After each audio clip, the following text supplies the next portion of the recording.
अलीज़े ने आखिरकार अपनी औकात दिखा दी। जैसे ही मिनाल और ज़ुबिया परीशे को लेकर स्टेज की तरफ जा रहे थे, तभी अलीज़े परीशे के दुपट्टे पर पाँव रखती है और परीशे का दुपट्टा फट जाता है। अचानक परीशे जैसे ही मुड़कर देखती है तो अपने सामने अलीज़े को खड़ा देखती है।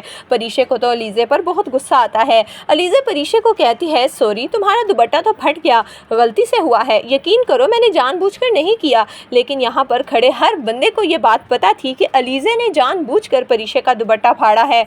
इतने में रुमैसा भी फौरन पास आती है और जल्दी पर तेल का काम करती है और कहती है कि ये तो बहुत बुरा हो गया, अगर दुल्हन का दुपट्टा फट जाए तो ये बहुत बड़ी बदशगुनी समझी जाती है। जिस पर परीशे अलीज़े को गुस्से से कहती है, अलीज़े, मैं बहुत अच्छे से जानती हूँ कि तुम बारी से शादी करना चाहती थी, लेकिन देख लो आज तुम्हारी जगह मैं हूँ, मैं बारी की दुल्हन बनने जा रही हूँ और तुम यहाँ पर सिर्फ खड़े होकर ये तमाशा ही देख सकती हो। ये कहकर परीशे बारी के पास स्टेज पर चली जाती है। अलीज़े को तो बहुत गुस्सा आता है क्योंकि अलीज़े ये बर्दाश्त ही नहीं कर पा रही कि परीशे जैसी मामूली लड़की उसके सामने खड़े होकर उसे इतनी बातें सुना गई।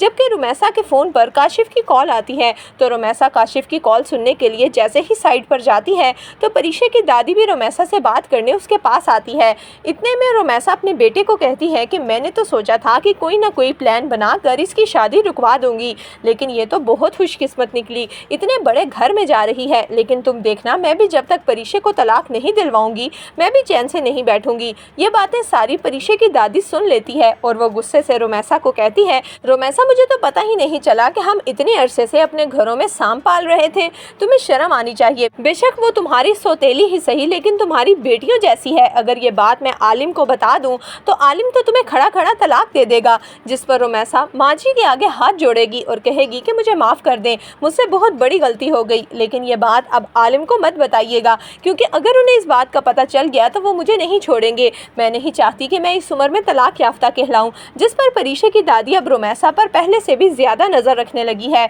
जबकि बारी और परीशे का निकाह हो जाता है और बारी परीशे को लेकर हमेशा के लिए अपने घर आ जाता है। बारी को तो अपनी आंखों पर यकीन ही नहीं आता कि उसकी पसंदीदा औरत उसके सामने मौजूद है।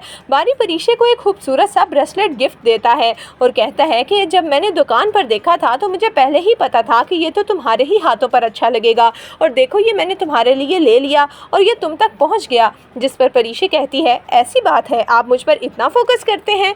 जिस पर बारी प्यार से कहता है कि तुम मेरी पसंदीदा औरत हो, तुम पर फोकस नहीं करूंगा तो फिर किस पर करूंगा। परीशे, मैं तुमसे मोहब्बत नहीं बल्कि तुमसे इश्क करता हूँ, मैं अपनी ज़िंदगी तुम्हारे बगैर सोच भी नहीं सकता। परीशे तो खुदा का शुक्र अदा करती है कि उसे इतना चाहने वाला शोहर मिला। तो दोस्तों, आपके ख्याल में क्या परीशे की दादी को रुमैसा की हकीकत आलिम साहब को बता देनी चाहिए? आपकी इस बारे में क्या राय है, हमें कमेंट्स में ज़रूर दीजिएगा।